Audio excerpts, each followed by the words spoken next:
네. 예.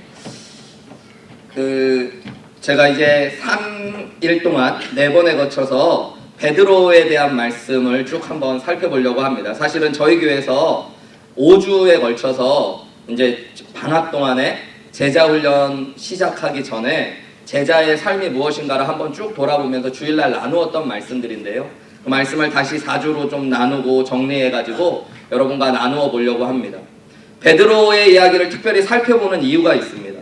성경에 많은 예수님의 제자들이 있었고 예수님을 만난 사람들이 있었지만 누가 뭐라고 해도 예수님의 손이 가장 많이 닿고 예수님의 은혜를 가장 많이 경험한 사람은 베드로입니다. 그리고 또 베드로에게는 사람 냄새가 좀 납니다. 성경에 많은 믿음의 위대한 인물들이 있죠. 요셉이라든가 다니엘 같은 믿음의 선배들을 보면 왠지 존경하고 도전은 되지만 제가 감히 따라갈 수 없을 것 같은 모습들이 많이 있습니다. 그런데 베드로는 여러분 우리가 4일 동안 짧은 시간, 3일 동안 짧은 시간 동안 살펴보겠지만 때로는 실수하고 넘어지기도 하는 연약한 모습들을 보여주는 사람입니다. 그럼에도 불구하고 통곡할 줄도 알고요. 돌이킬 줄도 알고 하나님 앞으로 달려갈 줄도 아는 사람 냄새가 나는 믿음의 사람입니다. 그래서 저는 베드로의 이야기를 묵상할 때마다 제가 좀 보여줍니다. 제가 청년 때 학생 때 신앙생활을 나름 열심히 한다고 했었는데요. 한 동생이 저에게 그런 얘기를 하는 거예요. 형을 보면 구약에서는 야곱, 신약에서는 베드로가 떠올라요. 이제 그 말이 참 기분이 별로 안 좋았습니다. 네, 이왕이면 뭐 아까 얘기한 것처럼 다니엘, 요셉, 모세, 여호수아 이런 인물이 있는데 야곱은 여러분 잘 아시다시피 보통 사람이 아니잖아요. 네. 그리고 베드로도 보통 사람이 아니거든요. 근데 가만히 보니까 야곱과 베드로가 보통 사람이더라고요. 그리고 베드로와 야곱의 설교를 저도 저희 교회에서 여러 번 그래서 반복하면서 하게 되는데요. 그 안에 저를 많이 보게 됩니다. 그리고 그 가운데 하나님께서 예수님께서 직접 찾아오시고 만져주신 것들 가운데 큰 은혜를 경험하게 됩니다. H캠프 수양회 가운데 오신 여러분들도 이 4번의 베드로의 설교를 통해서 여러분을 보실 수 있는 은혜가 있기를 주님의 이름으로 축복합니다. 그리고 여러분을 만나주시는 예수님의 은혜를 좀 경험하셨으면 좋겠습니다. 베드로는 예수님의 손길로 변화되었고요. 성숙한 사람입니다. 변화되고 성숙하여 결국에 제자가 되었습니다. 우리 H캠프 오신 한우리교회 많은 성도님들 제자훈련하고 양육 받는데 아주 열심히 있는 교회잖아요. 결국에 우리가 예수님의 제자 훈련되어서 예수님의 제자 돼야 될 줄 믿습니다. 베드로를 변화시키신 예수님의 은혜를 따라 저와 여러분도 그렇게 변화되었으면 좋겠습니다. 여러분 우리 인생에 여러 가지 만남들이 있죠. 근데 누구를 만나고 어떻게 만나느냐가 참 중요합니다. 만남은 내 마음대로 선택하는 것은 아니지만 그 만남이 우리의 인생을 끌고 가고 이끌어 갑니다. 한 독일의 시골 마을에 올간 연주자가 새로 올겐이 이렇게 교회에 빛이 되어서 특별히 맨델스존의 음악을 막 연주해 보려고 엄청 노력을 했다고 합니다. 그런데 곡이 너무 어렵기도 하고 새로운 올간에 적응도 안 돼서 곡을 연주하지 못하고 있는데 연습하고 있는 그날 빈 교회의 맨 끝에 한 노인 한 분이 앉아서 그것을 계속 지켜보고 계셨다고 그래요. 지켜보시다가 한참을 지켜보시다가 그 연세가 좀 지긋하신 신사분이 앞으로 나오셔서 제가 혹시 이 올간에서 지금 준비하시려고 하는 곡을 연주하려고 하는 곡을 한번 쳐봐도 되냐고 이렇게 얘기하는 보니까 연세도 많아 보이고 별로 행색도 좋아 보이시지 않는데 지금 이 좋은 올간을 만지려고 하는 것도 별로 마음에 안 들고 자기도 잘 못 치는데 그걸 쳐보려고 하는 모습이 별로 그냥 마음에는 들지 않았지만 또 거절하기가 그래서 한번 해보시라고 요청을 했는데 너무너무 아름다운 연주를 했다고 해요. 누구였을까요? 역시 눈치가 빠르십니다. 맨델스존이었다고 합니다. 당연하겠죠. 맨델스존이 맨델스존의 곡을 가장 잘 연주할 수 있겠죠. 여러분 우리의 인생이 또 누구의 손에 붙잡힌 바 되어 연주받느냐가 참 중요한데요. 결국 우리의 인생은 결국 하나님의 손에 붙잡힌 바 되어 연주될 때 가장 아름다운 인생이 될 줄 믿습니다. 그 이유는 하나님께서 우리를 만드셨기 때문입니다. 하나님이 우리의 인생을 연주하시기 위해서 우리가 해야 될 일이 하나님을 만나는 일입니다. 인간의 몸을 입고 이 땅에 오신 예수님이 우리가 눈으로 볼 수 없는 하나님을 보여주셨습니다. 그리고 그 예수님을 만난 사람들은 하나님을 만나는 인생을 살아갔던 것입니다. 오늘 본문의 말씀에 보면요, 베드로가 예수님을 만나고 예수님과의 관계가 시작되는 장면입니다. 우리 1절부터 3절까지의 말씀을 한번 같이 보실까요? 1절부터 3절입니다. 우리 한 목소리로 천천히 한번 읽어보시겠습니다. 시작. 무리가 몰려와서 하나님의 말씀을 들을새 예수는 게네사렛 호숫가에 서서 호숫가에 배 두 척이 있는 것을 보시니 어부들은 배에서 나와서 그물을 씻는지라. 예수께서 한 배에 오르시니 그 배는 시몬의 배라. 육지에서 조금 떼기를 청하시고 앉으사 배에서 무리를 가르치시더니. 그 뒤에 4절 앞부분을 제가 읽어보면 말씀을 마치시고 시몬에게 이르시되. 여러분, 오늘 본문의 말씀에 보면 수많은 사람들이 예수님 앞에 있었다고 합니다. 예수님의 말씀을 들었던 수많은 사람들, 그 가운데 베드로는 사실은 없었습니다. 베드로는 그 옆에서 그물을 씻고 있었다라고 성경은 이야기하고 있습니다. 그런데 예수님께서 그를 먼저 보셨다고 성경이 기록하고 있고요, 그의 배에 찾아오셨다고 말씀하고 있고요, 그에게 배에 오르기를 청하셨다라고 이야기하고 있습니다. 여러분, 모든 만남에는 누가 먼저 다가가고 누가 먼저 이야기를 거느냐가 나름 중요합니다. 제가 지금은 안 그런데 한국에 있을 때 청년들, 청소년들 사역을 하면요, 청년, 청소년들은 그런 데 관심이 많더라고요. 사모님 어떻게 만나셨어요? 또 누가 먼저 고백하셨어요? 뭐 심지어 손은 어디서 잡으셨어요? 뭐 첫 키스는 어디서 하셨어요? 뭐 이런 질문을 하기도 합니다. 처음에는 뭐가 그렇게 그게 중요한가, 같이 살고 있는데 누가 먼저라는 게 뭐가 그렇게 중요한가 했는데 가만히 보니까 그게 나름 중요한 거더라고요. 누가 먼저 좋아했냐는 것이, 누가 먼저 고백했느냐가 누가 더 좋아했고 누가 먼저 사랑을 시작했냐라는 질문이잖아요. 우리 인간은 그런 생각을 하거든요. 서로 내가 자존심이 상하니까 내가 먼저가 아니라고 이야기하고 싶은 마음. 저는 분명히 제 아내가 저를 먼저 좋아했다고 생각했거든요. 근데 제 아내는 지금도 아니라고 계속 그러더라고요. 아닌데 어쩜 그렇게 사랑의 눈빛으로 저를 쳐다보고, 제가 만나자고 그럴 때 그렇게 좋아하고, 심지어 여러분이 한번 생각해 보세요. 저는 화학공학을 전공했었는데요, 하나님 앞에 군대 갔다 오고 대학교 3학년 때 부르심을 먼저 받고 졸업하면 취업을 안 하고 신학교에 가고 목회자가 되기로 헌신을 해 있었습니다. 그리고 교회에서 열심히 사역하고 있고 저희 교회 청년 자매들도 또 형제들도 다 제가 목회자가 될 걸 알고 있었거든요. 그래서 제가 어느 날 저희 집사람을, 그때는 저희 교회 동생을 같이 좀 마음에 드니까 만나서 차도 마시고 이야기를 하다가 제가 이런 질문을 했습니다. 저희 아내 이름이 호선이거든요. 그때를 이제 떠올려봐서 하면, 호선아, 너는 혹시 사모가 되면 어떨 것 같니? 이렇게 질문을 했어요. 근데 저희 아내가, 보통 자매들은 그냥 질문해도 잘 대답이 어렵지만 제가 또 목회자가 될 사람이라는 걸 아니까 그러면 어려워요, 두려워요 그럴 텐데, 저희 아내가 1초도 망설이지 않고 자기는 너무 잘할 것 같다고. 저는 그래서 당연히 저를 좋아하고 있다고 생각했거든요. 근데 지금까지 저희 아내는 그냥 자기는 하나님 앞에 믿음의 고백을 한 것뿐이다. 나는 당신이 좋아서 그런 게 아니다. 계속 이렇게 이야기를 하더라고요. 여러분은 어떻게 생각하세요? 제가 착각한 건가요? 어쨌든 저희 아내는 여전히 내가 먼저 자기를 좋아했다라고 이야기하고 싶은 거죠. 그래서 자기가 사랑받았다고 이렇게 고백되어지기를 원하는 것이겠죠. 근데 여러분, 우리의 믿음의 모든 만남에는 예수님께서 먼저 찾아오신 은혜가 있습니다. 우리가 교회로 내 발로 찾아온 것 같고 혹은 누군가의 소개로 찾아온 것 같을지 모르지만, 여러분, 그 이전에 우리를 보시고 누군가를 통해 우리를 계속 찾아오시고 우리에게 말씀으로 두들겨 주시고 우리의 마음을 움직이기 원하셨던 예수님의 은혜가 분명히 먼저 있었습니다. 우리가 그래서 자존심이 있을 수 있는 것입니다. 내가 먼저 예수님을 사랑하기 이전에 예수님이 우리를 먼저 찾아오시고 사랑해 주신 것입니다.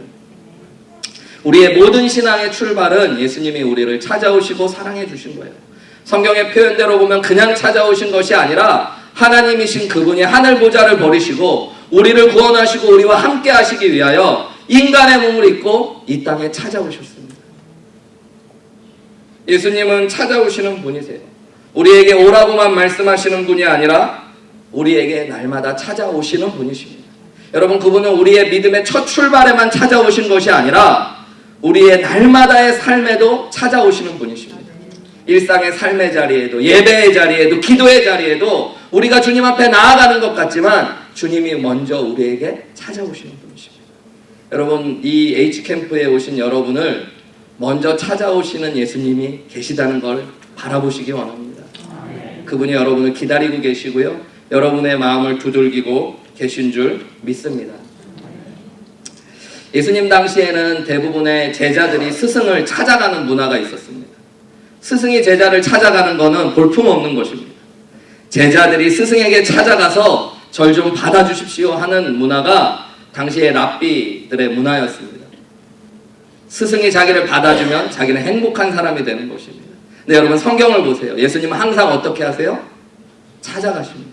그리고 제자들을 부르십니다.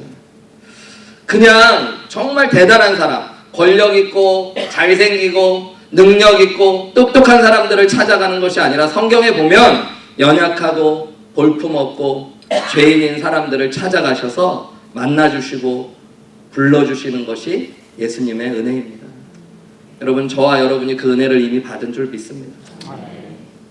별 볼 일 없었던 나를 찾아오셔서 내 마음을 두들겨 주시고, 그런 예수님도 알아보지 못하고 도리어 내가 주인인 것처럼, 내가 더 잘난 것처럼 예수님을 거부했던 내 인생을 포기하지 않고 찾아오셨던 예수님의 은혜가 저에게 있었고 여러분에게도 있으신 줄 믿습니다. 요한계시록 3장 20절에 보면 예수님 말씀하시죠. 내가 문 밖에 서서 두드리러 누구든지 내 음성을 듣고 문을 열면 내가 그에게로 들어가 그로 더불어 먹고 그와 더불어 그는 나와 더불어 먹으리라. 여러분, 혹시 문 두들겨 보셨어요?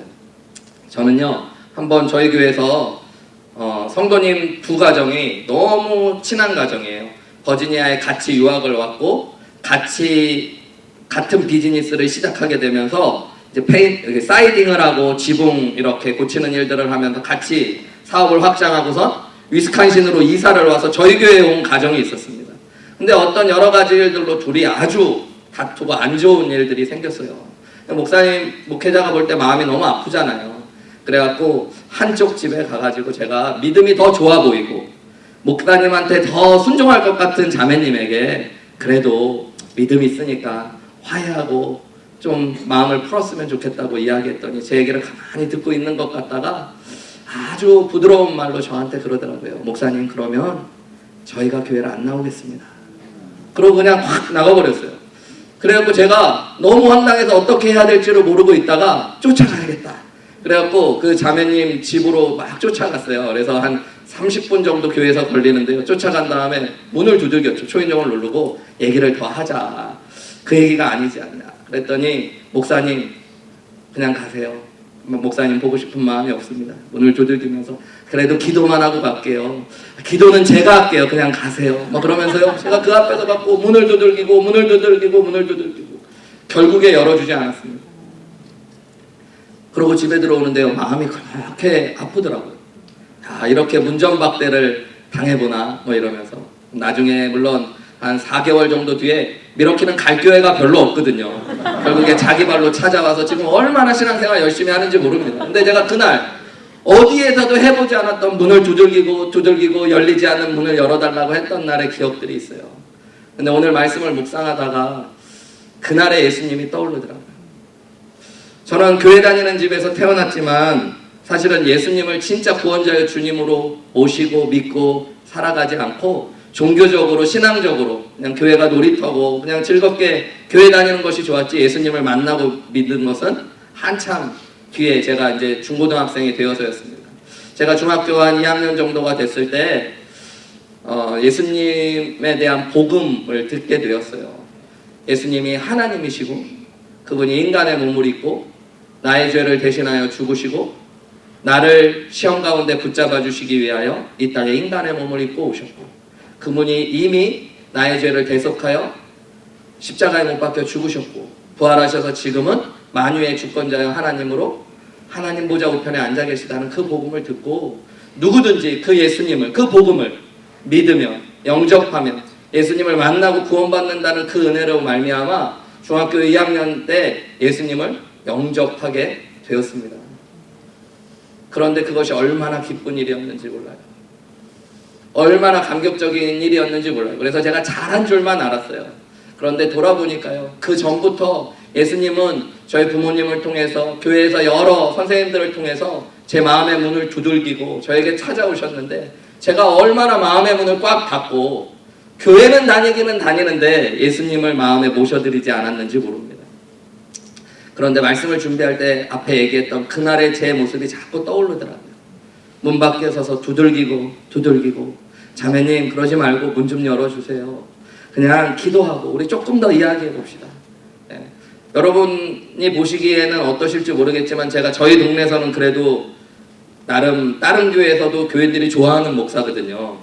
네. 제가 가면 막 문 닫고 그런 게 아니라 뭐 다른 분들도 아유 목사님 한번 저희 집 오셨으면 좋겠어요 하기도 하고 또 제가 어디 식당 같은 데 가면 한국 분들이 하는 일본 음식점이나 중국 음식점 같은 데서 막 어서 오십시오 하는 것들이 많고요. 그런데 그렇게 문이 닫혀 있는 곳을 막 두들기면서 저도 얼마나 내적으로 갈등이 있었는지 모릅니다. 그러고 다시 30분을 차 타고 돌아오면서 진짜 힘들다. 마음이 아프다. 닫혀있는 문이 안 열리는 것이 이렇게 힘든구나 했던 그날의 기억이 오늘 말씀을 준비하고 묵상하는데 많이 떠오르더라고요. 내가 예수님을 그렇게 많이 세워드렸는데 그런 눈으로 우리 교회 성도님들을 보고 말씀을 전할 때 봤더니요, 많은 분들이 아직 몰라서 또 혹은 아직 준비가 되지 않아서 예수님께서 두들기고 계시는 내 마음을 닫고 있는 성도님들을 볼 때 그 성도님들이 아니라 그 앞에 서 계신 예수님 때문에 제 마음에 은혜들이 있으면서도 또 죄송한 마음들도 있더라고요. 오늘 이 자리에 마음문 앞에 서서 예수님께서 여러분의 마음의 문을 두들기고 계신 귀한 성도님들이 계시다면 이번 수양회를 통해서 마음의 문을 여시고 예수님을 진짜로 만나시는 귀한 은혜가 있기를 주님의 이름으로 축복합니다. 아멘. 여러분 누가복음에 보면 오늘 예수님이 베드로와 만난 것이 베드로와 예수님의 첫 번째 만남은 아니었습니다. 누가복음 바로 앞에 있는 오늘 본문의 바로 앞에 있는 누가복음 4장 38절 말씀이 있거든요. 앞에 있는데 우리 한번 잠깐 우리 PPT 요 화면에 아마 말씀이 준비될 것 같은데요. 예, 누가복음 4장 38절 말씀 안 되었나요? 예, 죄송합니다. 예, 거기에 보면 예수님께서 베드로의 집에 신방하시는 장면이 나옵니다. 예, 베드로의 시몬의 장모님이 열병에 걸려 아프실 때 예수님이 그의 집에 찾아오셨다 그래요. 예, 아마 그 자리에 베드로가 있었을 확률이 많이 있습니다. 마가복음 1장 29절은 이 동행 본문에서 이 집을 뭐라고 이야기하냐면 안드레의 집이었다라고 이야기합니다. 예, 여러분 안드레의 집이니까 왜 시몬의 집이라고도 하고 안드레의 집이라고도 할까요? 시몬과 안드레가 같이 살았기 때문입니다. 시몬과 안드레는 어떤 관계일까요? 형제입니다. 시몬은 누굴까요?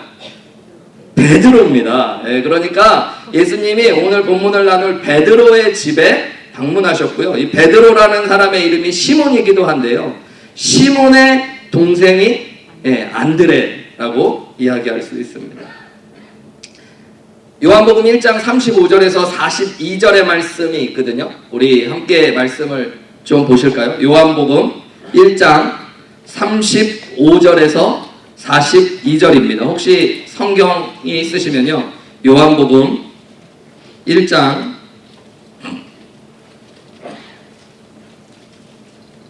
35절부터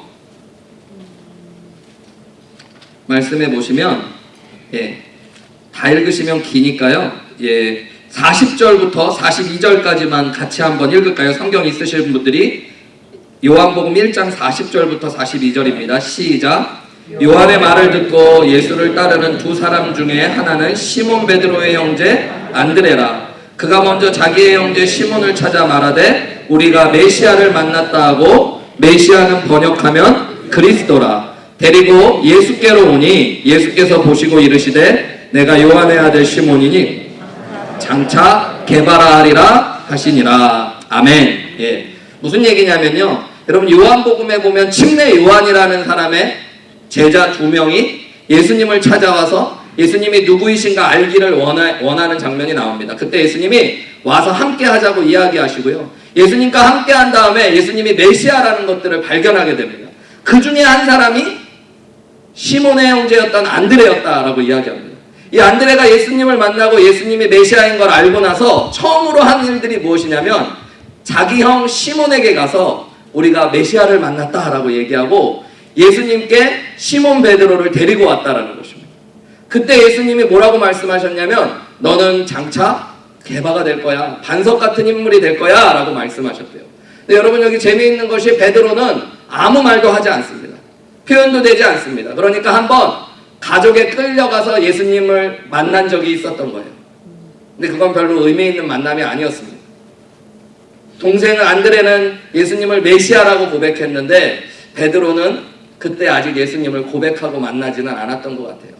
또 한 번 예수님이 그 집에 신방도 오셨던 거예요. 그죠? 자기의 장모님이 아프다는 이야기를 듣고 오셨는데 그때에도 예수님을 인간적으로 맞이하고 이렇게 접대했을지는 모르지만 예수님을 향해서 나의 구원자여 주님이라든가 예수님을 따르겠다는 고백이 일어나지는 않았습니다. 여러분, 이 자리에도 혹시 그런 분들이 계실지 모릅니다. 누군가에게 손에 붙잡혀 이 자리로 나아오신 분이 계실 수도 있고요. 또 목사님이 몇 번 신방도 오시고 또 집에 오셔서 기도도 해주시는 것들을 받기는 했지만 아직 내가 마음을 열어서 예수님을 믿지는 않는 분, 그런 분도 향해 오실 수 있죠. 베드로가 그런 사람이었다는 거예요. 동생 따라 예수님 한번 만났지만 예수님이 축복의 말씀 전해주셨지만 아직 마음을 열지는 못하고 있었고, 또 예수님이 우리 집에 신방도 오셨지만 마음을 열지는 않았었어요. 그런데 오늘은 좀 특별한 날이었습니다. 예수님을 자기가 초청하기도 하고요, 예수님께 자기의 믿음을 고백하기도 하고요, 이날 이후로 베드로는 예수님을 따르기로 결단하고 제자의 삶을 시작했기 때문입니다. 근데 이 날이 어떤 날이냐면 베드로에게 인간적으로는 슬픈 날입니다. 본문의 말씀에 보면 베드로의 직업이 무엇이었을까요, 여러분? 어부입니다. 어부들이 그물을 싣고 있었대요. 그러니까 베드로가 어부였습니다. 어부는 뭘 잡는 사람입니까, 여러분? 물고기. 우리 오 목사님도 저희 교회 오셔서 설교하실 때 엄청 질문 많이 하시더라고요. 한 분씩 찍어가지고. 근데 오 목사님의 질문은 답이 어렵더라고요. 근데 저는 질문의 답이 쉽습니다. 이렇게 어부는 무엇을 잡는 사람입니까? 이런 거 질문합니다. 여러분이 편하게 대답하셔도 되고 눈을 깔지 않으셔도 됩니다. 맞추셔도 저는 쉬운 질문으로 하니까. 근데 물고기를 잡는 사람입니다. 그런데 그가 밤새도록 고기를 잡았는데 어떻게 했다고 이야기하냐면 한 마리도 고기를 잡지 못했대요. 여러분, 이날 좋은 아침입니까? 좋지 않은 아침입니까? 좋지 않은 아침이죠.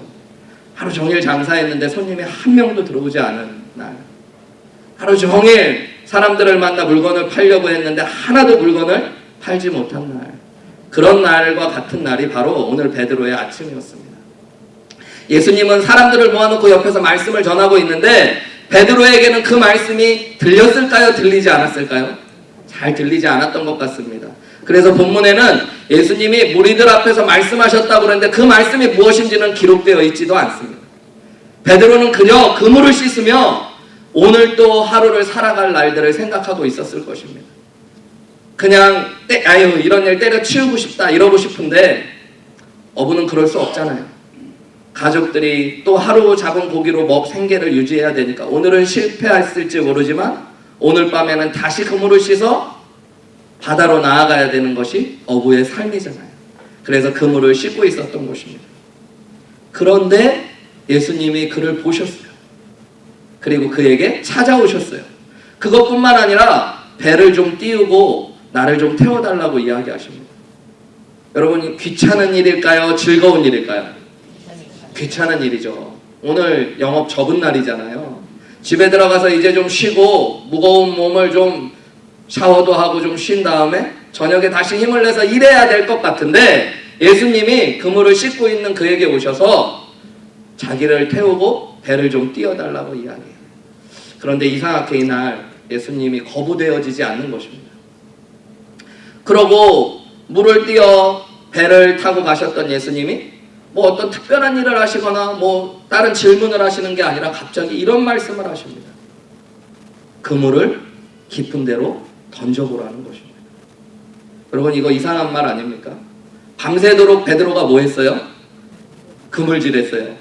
베드로가 주로 고기를 잡았던 곳은 지금이 갈릴리 호수 게네사렛 호수였을 것입니다. 여러분 이곳에는 주로 밤에 고기가 잡힐까요? 낮에 고기가 잡힐까요? 밤에요. 예. 베드로가 그러니까 밤새 뭐 하려고 그랬던 거예요? 고기를 잡으려고 그랬을 거 아니에요. 그런데 예수님이 대낮에 그것도 깊은 곳으로 가서 그물을 던지라고 이야기하는 거예요. 여러분 사람이요 너무 충격적인 말을 들으면 거부하기 어려울 때가 있습니다. 예. 도대체 이성적으로 생각하고 대답하기 어려운 말이 딱 다가오면 외요도 안 나오고 그냥 그 말을 따라하기 마련입니다. 오늘 예수님의 말씀이 어쩌면 그랬을지 몰라요. 분명히 어부는 아니고 몇 번 만나서 얘기는 들었는데 전직 목수셨다 그러는데 그분이 오셔가지고 갑자기 자기 배에서 한 마리도 잡지 못했던 자기에게 깊은 데로 가서 대낮에 그물을 던지라고 말씀하시는 거예요. 여러분 베드로가 근데 그 일들을 다 순종하며 나아갑니다. 어떻게 보면 베드로에는 오늘 실패한 날이었거든요. 그리고 고난의 날이었거든요. 근데 그 실패와 고난이 사람을 많이 부드럽게 합니다. 그전 같았으면 어부들도 곤조가 좀 있잖아요. 곤조 죄송합니다. 예. 좀 이렇게 고집도 있고 그러잖아요. 그러니까 아이 무슨 얘기하냐고 물고기 좀 아시냐고 뭐 이랬을지 모르지만 자기가 이미 밤새 실패해봤잖아요. 그리고 낙심해봤잖아요. 그러니까 찾아오시는 예수님에 대해서 나름 못 이기는 척 마음을 열고 예수님을 내 배에 초청도 하고요. 오늘 본문의 말씀에 보면 베드로가 뭐라고 대답하냐면요. 여러분 내가 말씀에 의지하여 그물을 내려보겠습니다.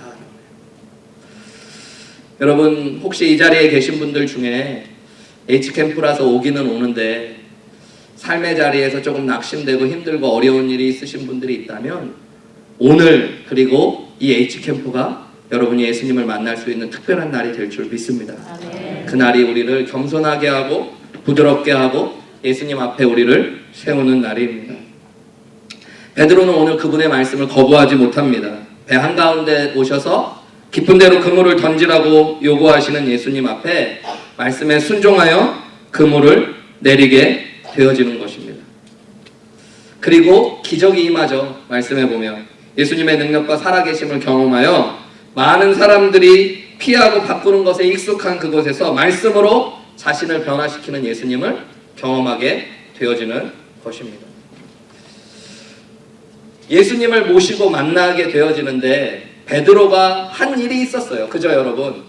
예수님이 베드로를 찾아오셨지만 베드로가 오늘의 만남이 특별한 이유는 다른 날은 예수님이 말씀하시고 예수님이 찾아오시고 그걸로 끝났던 만남들이었는데 오늘은 베드로가 예수님을 자기의 배에 초청하기도 하고 말씀에 반응하며 말씀의 역사 가운데로 나아가기도 했던 것입니다.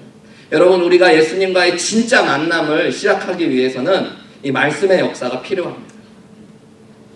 모든 예수님을 만나는 만남에는 말씀이 들려지고 그 말씀이 내 삶을 움직여가는 역사가 일어나게 되어집니다. 여러분 말씀의 역사를 혹시 경험해 보셨나요?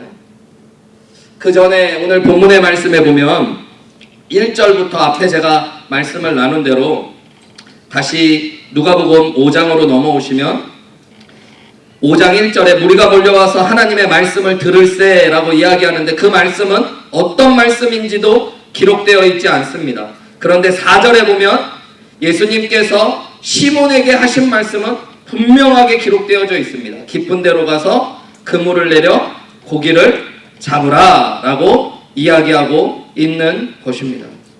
그때 시몬이 이렇게 5절에 대답하죠. 우리 5절 말씀을 한번 같이 읽어볼까요? 시작. 시몬이 대답하여 이르되 선생님 우리들이 밤이 새도록 수고하였으되 잡은 것이 없지만은 뭐에 의지하여요? 말씀에 의지하여 내가 그물을 내리리이다. 예. 아무 의미도 없고 내게 깨달아지지도 않았던 예수님의 말씀이 베드로에게 개인적으로 그리고 따르고 순종해야 될 말씀으로 들려지기 시작한 것입니다. 여러분, 성경에 보면 로고스라는 말씀에 대한 표현은 기록되어져 있는 하나님의 말씀이라고 표현될 때가 있습니다. 그런데 레마라고 이야기하는 말씀은 살아있고 운동력 있는 하나님의 말씀이라고 이야기합니다.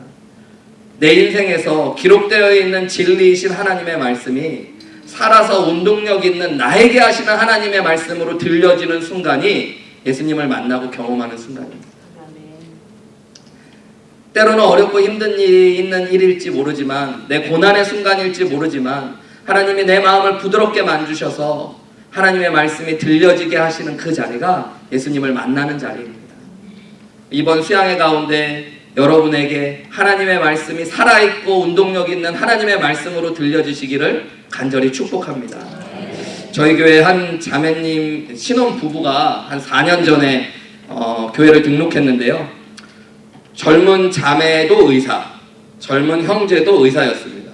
저희 지역은 지역적으로 한인 커뮤니티가 크지 않은 지역이다 보니까 대부분 새로 이사 오시는 젊은 가정들이 다른 곳에서 공부를 다 마치시고 이제 잡이 좀 괜찮은 데가 돼서 신분 문제 같은 것들을 해결하기 위해 오시는 분들이 꽤 많이 있습니다. 근데 이 두 부부가 의사고요. 얘기를 들어보니까 기가 죽게 신랑 쪽은 아버지도 의사 선생님, 어머니도 의사 선생님. 근데 아버지는 강남의 꽤 큰 병원을 운영하시는 병원장이시더라고요. 그리고 자매님은 아버님이 또 강남 대치동에서 꽤 큰 치과병원을 운영하고 계신 치과 의사 선생님이에요.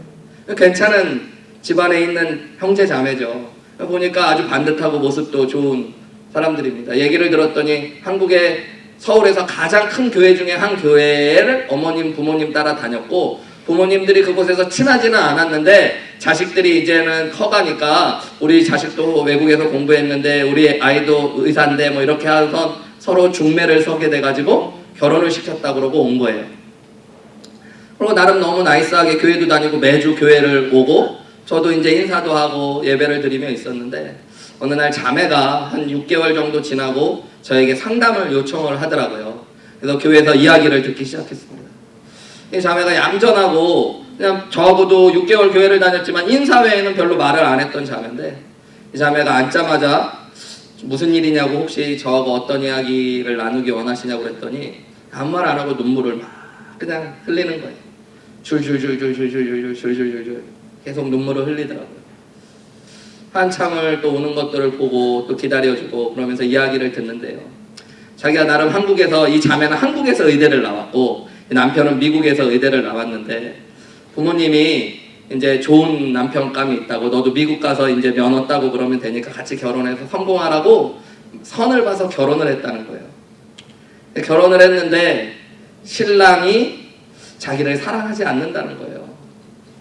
왜 그런가 이야기를 들었더니 그냥 맞선 봐서 결혼했으니까 우리는 사랑해서 결혼하는 게 아니니까 남들 부럽지 않게 성공하며 사는 게 우리 인생의 목표다.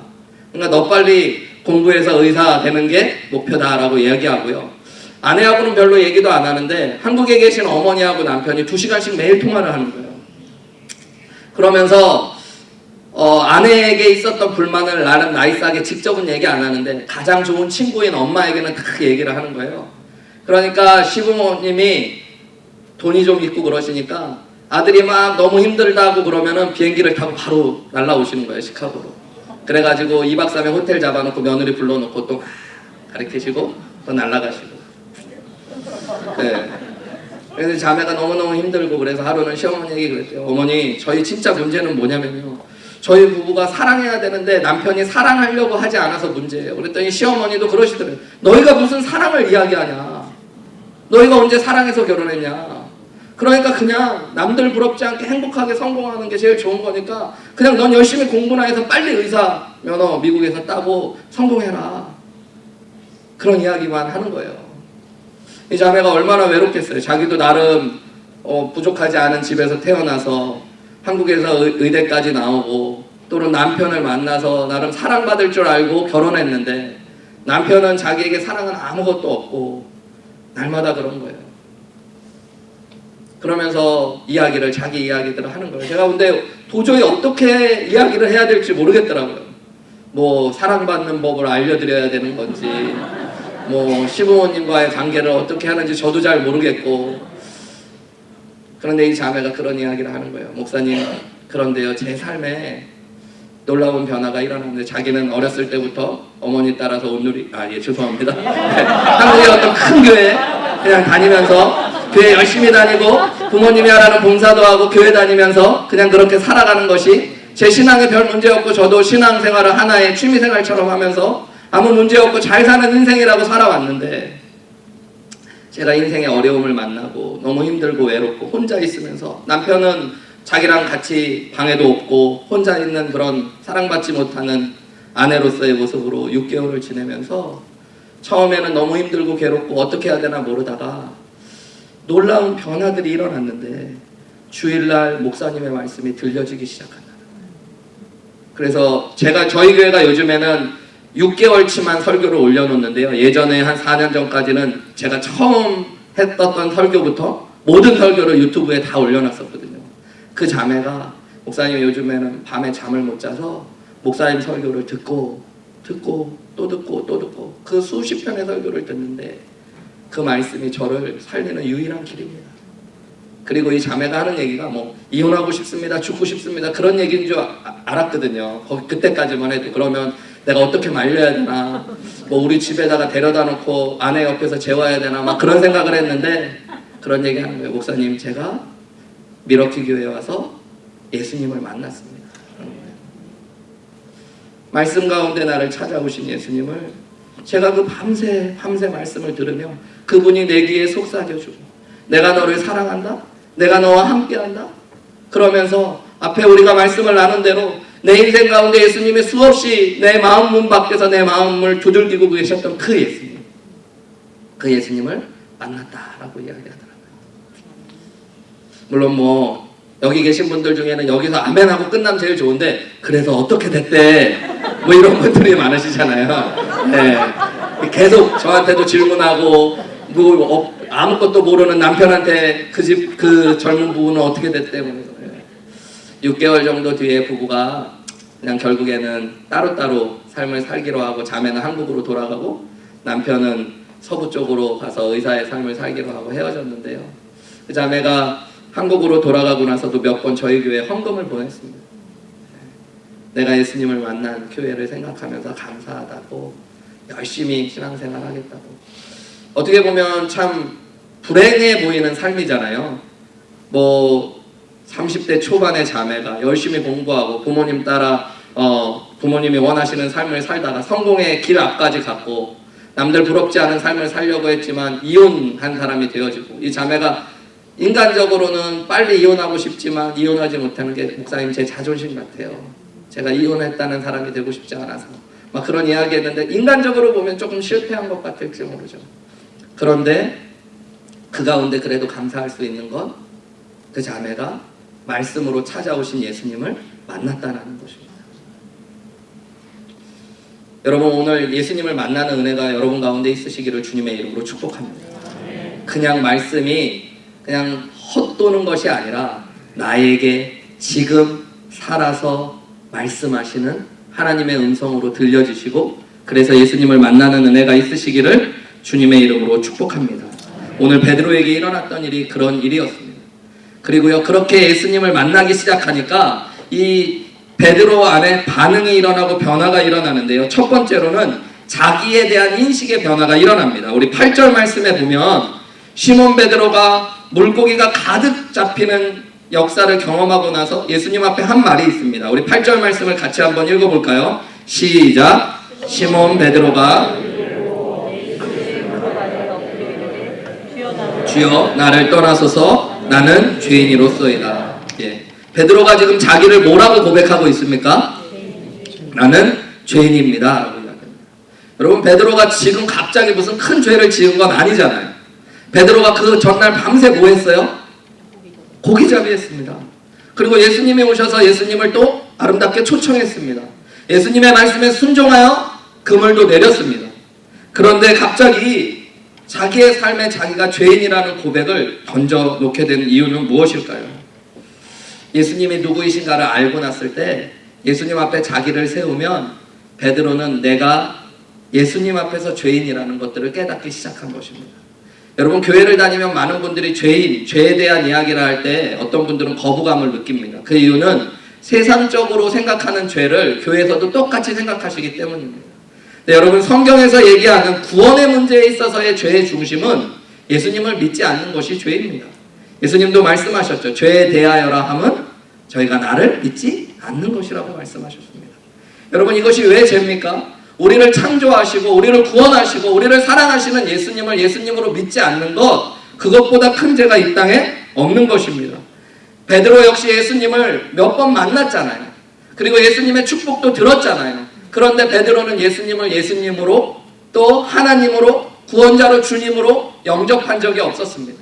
마치 자기가 더 잘난 사람인 것처럼, 자기의 인생이 괜찮은 것처럼, 자기가 하나님인 것처럼 예수님을 거부했던 것이 베드로의 모습이었던 것입니다.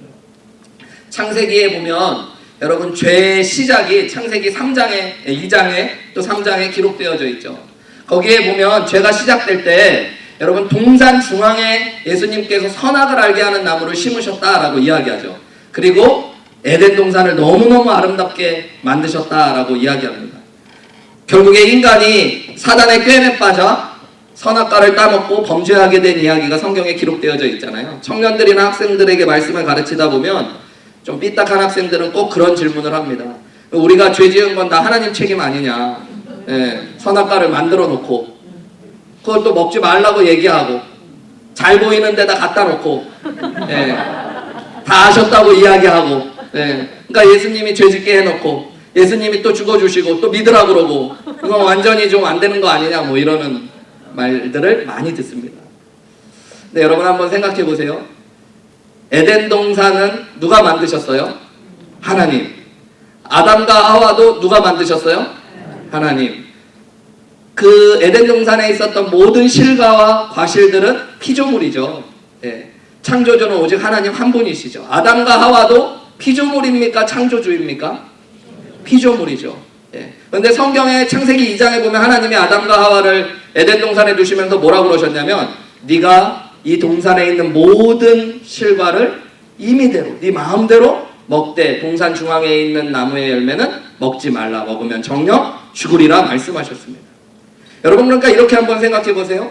에덴 동산에서 아담과 하와가 하나님과 구별되는 유일한 차이는 뭐였을까요? 선악과입니다. 그죠? 선악과 이외에는 뭐 하면 돼요? 마음대로 먹어도 됩니다. 마치 하나님처럼. 그죠? 저희 집에 제가 한 이번 일주일을 휴가가 오면서 예입니다. 예, 그럼 진짜로 그런 게 아니라 어떤 분에게 일주일 동안 저희 집을 편하게 마음대로 사용하라고 이야기하고요. 욕실이든 뭐 거실이든 또 냉장고든 마음대로 쓰라고 이야기하고, 대신에 안방에 있는 조그만 사물함 같은 함이 하나 있는데 그것만은 절대 열어보시면 안 됩니다. 그것만 만지시면 안 되고 나머지는 다 마음대로 하셔도 됩니다. 이렇게 이야기하면 제가 호의를 많이 베푼 겁니까? 아니면은 아주 넘어지게 하려고 작정하고 함정을 파놓고 막 그런 겁니까, 여러분? 호의를 많이 베푼 거죠. 아담과 하와에게 있어서는 에덴 동산에서 하나님께 엄청난 호의를 얻은 거죠. 하나님이 아닌, 창조주가 아닌 인간이 에덴 동산에 있는 모든 것을 하나님과 똑같이 누릴 수 있는 권세가 주어진 것입니다. 단 하나, 무엇만요? 동산 중앙에 있는 선악을 알게 하는 것. 왜 이 나무를 숨겨놓지 않고 동산 중앙에 잘 보이게 하셨을까요? 하나님은 아담과 하와가 그것을 날마다 보면서 기억하기를 원하셨어요. 이 땅을 주인처럼 살아가고 하나님처럼 살아가지만 내가 무엇은 아니라는 것을요? 하나님은 아니라는 것을요. 나는 창조주가 아니고 창조주 하나님이 계시다는 것을요. 마귀가 교묘하게 하와를 유혹할 때 똑같은 말을 던집니다. 야, 하나님이 정말로 동산에 있는 실과의 나무를 다 먹지 말라고 하셨어? 아니, 다 먹어도 되는데 동산 중앙에 있는 나무의 실과는 먹지도 말고 만지지도 말고 먹지도 말고 만지지도 말고 보지도 말라고 하셨어. 그때 사단이 뱀을 통해 뭐라고 이야기합니까? 아니야, 그거를 먹으면 죽지 않아. 그리고 그거 먹으면 어떻게 된다고요? 하나님처럼 돼. 그 얘기를 듣고 하와가 동산 중앙에 있는 나무의 실과를 봤더니 그게 어떻게 보였대요? 먹음직도 하고 보암직도 하고 지혜롭게 할 만큼 탐스러웠대요. 여러분 여러 번 말씀을 통해서 들으셨겠지만 하와가 그날 뱀의 이야기를 듣고 처음 선악과를 봤을까요? 아니에요. 그 전에도 계속 봤을 겁니다. 그런데 무슨 이야기를 듣고 나서 봤더니 그게 먹음직도 하고 보암직도 하고 지혜롭게 할 만큼 탐스러워요? 뭐처럼 될 수 있다는 얘기요? 하나님처럼 될 수. 여러분 정신이 똑바로 박힌 사람은 그럴 때 뭐라고 대답해야 되냐면 무슨 얘기를 하냐? 내가 왜 하나님처럼 돼야 되냐? 나는 하나님이 아닌데 이렇게 얘기해야 되죠. 여러분 만약에 여러분 보고 누가 아유 한우리 침례교회 담임 목사님 같으십니다 이렇게 이야기하시고 조금만 이렇게 하시면 담임 목사님 되실 수 있으시겠습니다 그러면 여러분 어떻게 하셔야 돼요? 아멘. 그때부터 내가 그것이 보암직도 하고 먹음직도 하고 네, 그러면 안 되죠. 네. 제가 왜 담임 목사님 같습니까? 우리 담임 목사님이 계신데 네. 이렇게 이야기하는 게 정상이잖아요. 하와가 내가 왜 하나님처럼 돼야 돼요? 나는 피조물인 인간인데 웃겨? 그럼 되는 건데 그죠? 어떻게 됐대요? 그 얘기를 듣고 선악과를 봤더니 먹음직도 하고 보암직도 하고 지혜롭게 할 만큼 탐스러웠대요. 먹고 싶었던 게 아니라 사실은 무엇이 되고 싶었던 거예요? 하나님처럼 되고 싶었던 거예요. 그게 인간의 원죄죠. 우리 안에 그 마음들이 있습니다. 하나님처럼 되고 싶고 내가 내 마음대로 살고 싶은 마음들. 하나님의 말씀이 아니라 하나님의 뜻이 아니라 내가 내 인생의 주인이 되고 싶은 마음들. 내 인생의 주인, 내 가정의 주인, 내 직장의 주인으로 살고 싶은 마음들이 있습니다. 베드로에게도 그런 마음들이 있었던 것을 베드로가 보게 된 것입니다. 내가 그래서 예수님이 나를 찾아오셨지만 그분 앞에 온전한 마음을 열고 그분을 메시아라고 동생 안드레처럼 고백하지 않으며 여전히 내 인생의 주인으로서의 삶을 살아가며 내 인생을 개척하고 싶었던 베드로가 스스로를 보게 되면서 했던 고백이 바로 나는 죄인이라는 고백이었던 것입니다. 여러분 이 고백이 정말로 중요합니다. 예수님을 만나는 사람은 그래서 죄인이라는 고백들이 시작됩니다. 주님 제가 주님 모르고 산 죄들이 많습니다. 제가 하나님인 것처럼 너무 많은 삶을 살았습니다. 예수님 믿을 때뿐만 아니라요. 제가 정말로 죄성을 가진 인간이라는 걸 알게 되는 게 목회자인 저도요. 가만히 보면 자꾸 하나님이 되고 주인이 되고 싶을 때가 많아요. 우리 교회에서 내가 그래도 담임 목사니까 주인이 되고 싶고요. 어떨 때는 내가 사역을 주도하고 싶고요. 우리 가정에서도 아빠 말 들어, 남편 말 들어 하면서 내가 주인이 되고 싶고요. 그럴 때 복음 앞에 나를 찾아오신 예수님 앞에 서게 되면 주님 제가 정말 죄인입니다. 주인이 아닌 내가 자꾸 주인이 되려고 합니다. 우리 교회의 주인이 하나님이십니다. 우리 가정의 주인이 하나님이십니다. 라는 고백을 하게 되어지는 것입니다. 여러분 잘못했다라는 고백하는 거 쉽습니까? 어렵습니까? 예? 다 쉬우세요? 예. 부부싸움 하십니까? 대답을 갑자기 쉬운 대답인 것 같은데 예. 안 하시고 사시는 분들 계시면 존경합니다. 사랑합니다. 축복합니다. 근데 많이 하시는 분도 있고 가끔 하시는 분도 있고 종종 하시는 분도 있고 그죠? 계속 하시는 분도 있고 근데 여러분 부부싸움 하면 저희는 그런 것 가지고 또 싸우게 될 때 부부싸움을 한 뒤에 저희도 가끔 싸웁니다. 시험에 들지 마십시오 여러분. 저는 오목사님 같이 거룩하지 않아서 가끔 싸우는데요. 네. 가끔 싸우고 나서 화해를 하려고 다가갔다가 또 싸움이 될 때가 있는데 그때가 언제냐면요. 누가 먼저 잘못했냐를 이야기할 때입니다. 네. 그냥 우리 풀자 이렇게 하고 그냥 이러면 되는데 그러니까 미안했다고 해.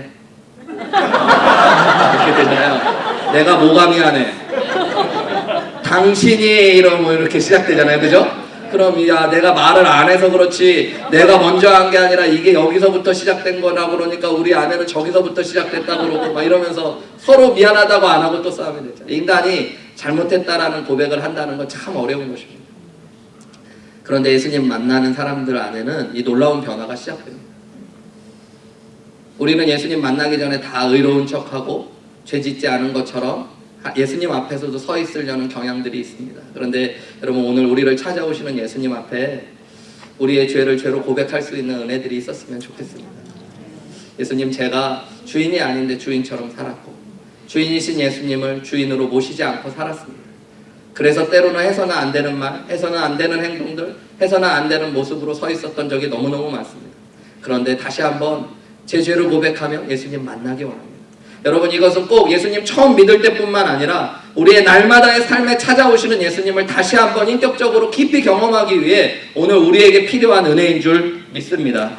오늘 베드로에게 자기의 인식이 변화되었던 것처럼 여러분 안에도 이 변화가 일어나기 원합니다. 나폴리의 오스나 총독이 바르셀로나의 제수섬에 방문했던 이야기가 전해져 내려옵니다. 당대의 가장 큰 죄인들을 모아놓았던 바르셀로나의 제수섬에 나폴리의 오스나 총독이 방문했을 때 한 죄수를 풀어주겠다라는 선언을 합니다. 그러자 많은 사람들이 다 나와서 억울하다고 이야기합니다. 총독, 카카, 저는 억울합니다. 저는 사실은 죄가 없습니다. 많은 사람이 이야기하는데 단 한 사람만이 총독 카카, 저는 죽을 죄인입니다. 알면서 처자식을 먹여 살리기 위해 빵을 훔쳤습니다. 그러면서 저는 정말로 죽을 죄인입니다 라고 이야기했다고 해요. 그때 오스나 총독이 이렇게 이야기했다고 합니다. 이 나쁜 놈아, 이 죽일 놈아, 이곳은 죄가 없다는 의인만 사는 곳인데 너 같은 죄인이 이곳에 있어서는 안 된다. 너는 나가라 라고 이야기했다고 합니다.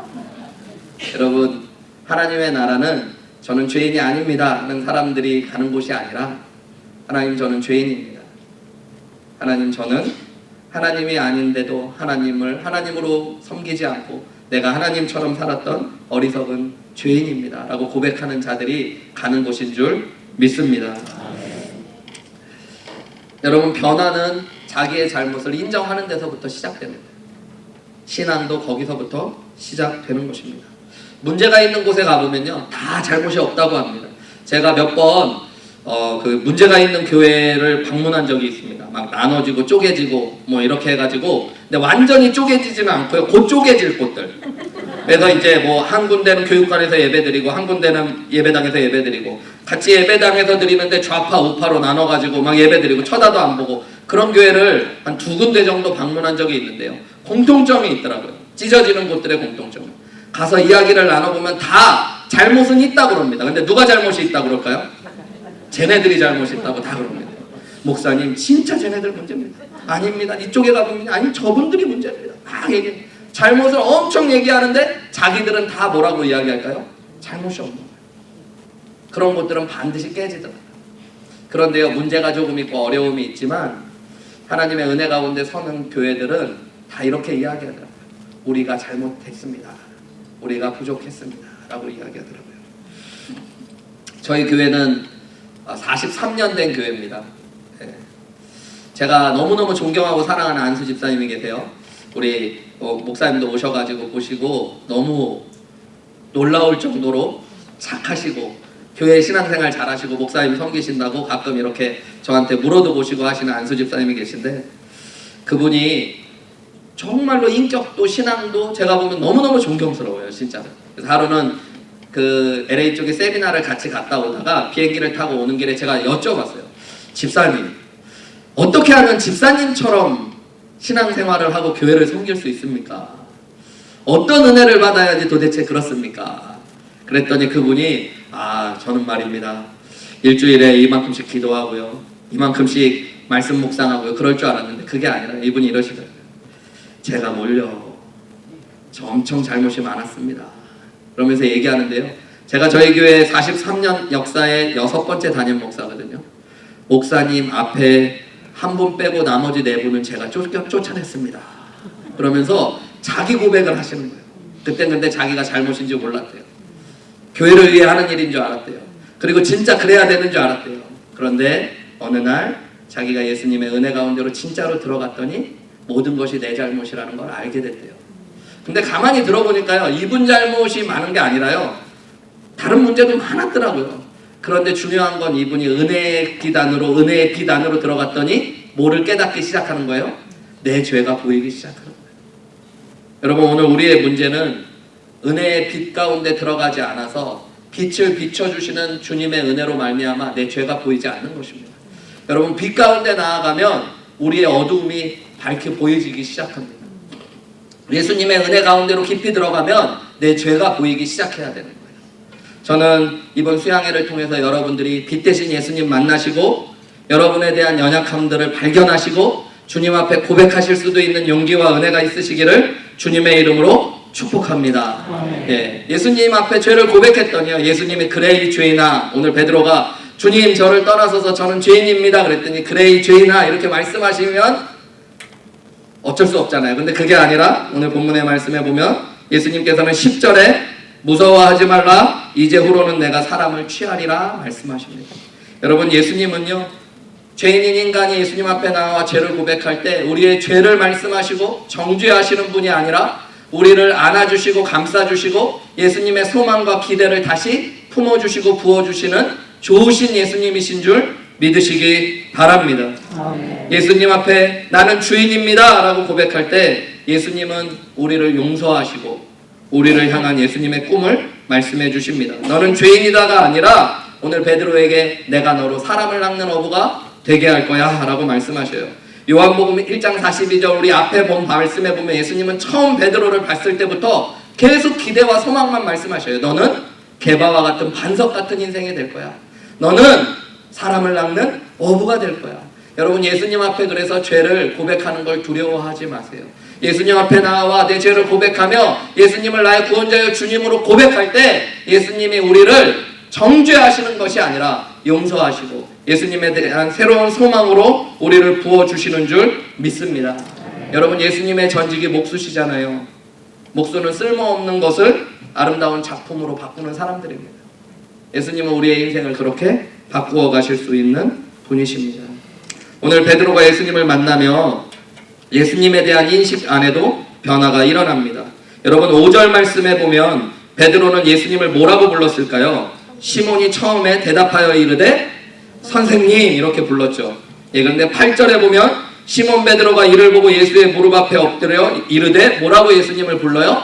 주여라고 부릅니다. 이게 예수님을 만나는 사람들의 변화된 특징입니다. 선생님하고 주인은 완전히 다른 거죠. 선생님은 예수님을 선생님이라고 부르면 베드로는 예수님 앞에 설 때 계속 뭐를 해야 되는 걸까요? 공부하고 배우는 거. 근데 예수님을 이제 주인이라고 고백하면 자신은 예수님의 뭐가 되는 겁니까? 종이 되는 것입니다. 여러분, 많은 사람들이 교회를 다니면서 예수님 만나기 전에 예수님을 선생님처럼 따르는 경우가 많이 있습니다. 뭐 예수님이 좋은 선생님이신 것도 맞습니다. 그런데 그것으로는 변화가 일어나지도 않고요, 구원이 일어나지도 않습니다.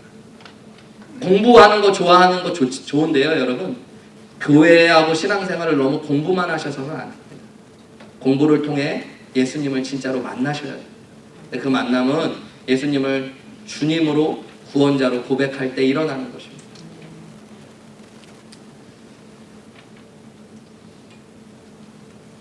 마지막으로 베드로 안에 일어났던 변화를 보면 11절에 그들이 베드를 육지에 대고 모든 것을 버려두고 예수를 따르게 되었다라고 이야기합니다. 여러분, 베드로가 처음에 예수님을 오늘 만날 때 뭐를 씻고 있었어요? 그물을요.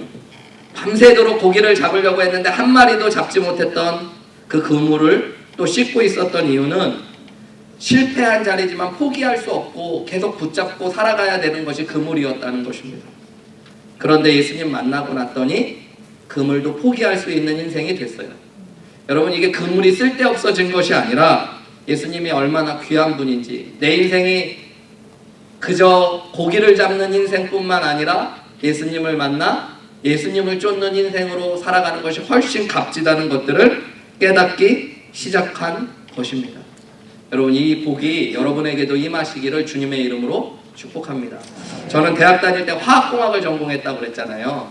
화학공학을 전공한 이유가 너무 단순했습니다. 제 나중에 예수님 제대로 만나기 전에 꿈이 뭐였냐면 화장품 회사 사장이 되는 거였습니다.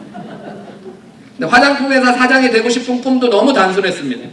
저희 아버님 친구분이 한국에서 꽤 큰 화장품 회사를 하고 계셨는데요. 그분이 하루는 저희 아버님이랑 같이 저희 집에 놀러 오셨다가 저한테 그런 얘기 하시는 거예요.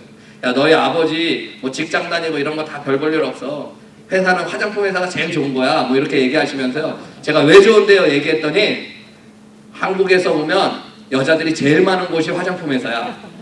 그러면서 저한테 너 혹시 이미숙이라는 배우 만나봤어? 그래서 제가 알긴 하는데 못 만났는데요. 너 채시라라는 배우도 봤어? 그랬더니 못 봤는데 우리 회사 모델이야. 뭐 이렇게 얘기하면서 야, 화장품 회사 되면 그런 사람도 만날 수 있어. 얘기해 주시는 순간 제가 청소년기의 사춘기에 꿈이 생겼습니다. 네, 저것을 향해 달려가리. 네, 내 모든 것 바쳐 그 꿈을 이루리. 네, 막 그러면서 사실은 화학공학과를 가게 되었던 것이거든요. 네, 어떻게 보면 그곳에 가면 제가 너무너무 행복할 것 같았습니다. 네, 남자들이 많은 것보다는 여자들이 많은 곳이 좋잖아요. 그리고 유명한 여배우들도 만날 수 있다면 얼마나 행복했겠어요. 그런데 지금 제가 아멘. 죄송합니다 목사님 잘못 말씀을 전해서 아멘이라고. 그런데 지금 무엇을 하고 있어요? 목회를 하고 있습니다. 저희 교회의 특징은 여자분들보다 남자분들이 일을 더 열심히 하는 교회고요. 남자분들이 더 많이 있고 뭐 이런 교회인데 가만히 이렇게 보면서 제가 열심히 주님 위에 나아갈 수 있었던 길들이 뭘까. 또 98년도에 제가 이제 군대를 제대하고 대학교 졸업을 준비하고 뭐 이럴 비슷한 시기였는데요. 그때 IMF가 터졌잖아요.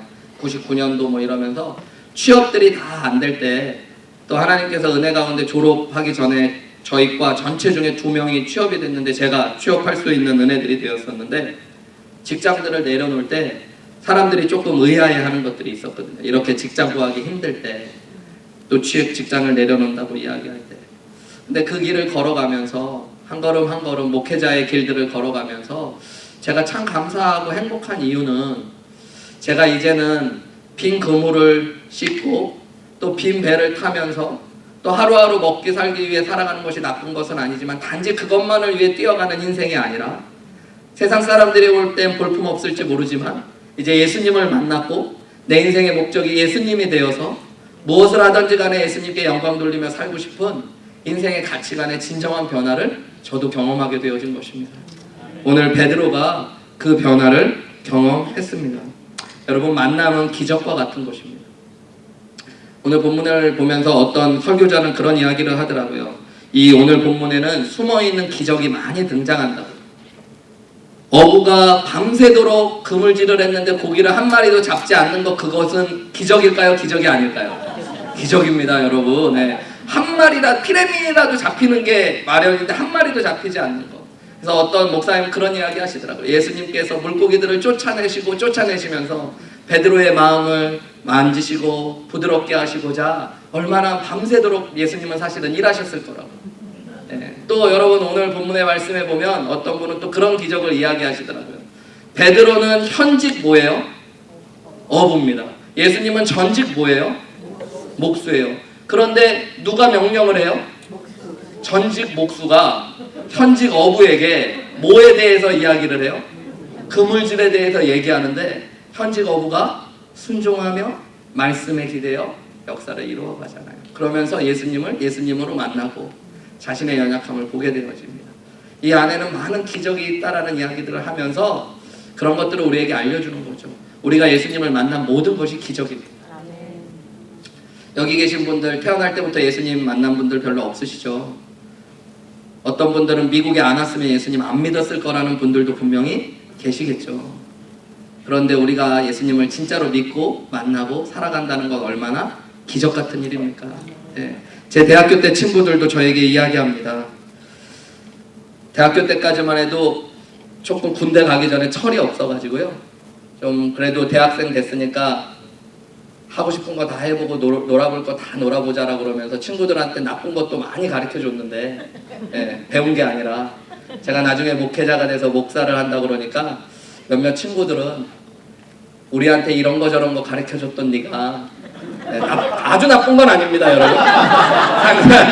말씀하는데 그런 거 가르쳐줬던 네가 목사가 됐다 그러니까 우리도 그 교회 한번 가봐야 되겠다. 그리고 너의 과거를 다 낱낱이 이야기해야겠다. 이러는 사람들도 있거든요.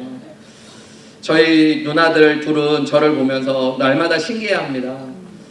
막내 동생으로 태어나서 제가 금요일날도 얘기했지만 아버지 형제 5 중에 아버님이 첫째시고 제가 아들, 누나 둘의 아들 하나니까 장손으로서 자기밖에 모르고 이기적으로 살았던 제가 예수님 믿고 정말로 성도들 위해 헌신하고 수고하는 모습들을 볼 때 그분들이 다 하는 이야기가 뭐냐면 기적 같다라는 이야기들을 합니다. 저는 그 예수님이 너무 좋습니다. 예수님 만나지 못했다면 지금 어디에서 무엇을 하고 있었을지도 모를 저를 예수님이 찾아오셨고 끊임없이 제 마음을 두드려 주셨고 그래서 결국에는 저도 예수님 앞에 베드로처럼 제 연약한 무릎을 꿇고 예수님 저는 죄인입니다. 그리고 예수님을 저의 주님으로 구원자로 맞아들입니다 라는 인생의 순간들이 있었고요.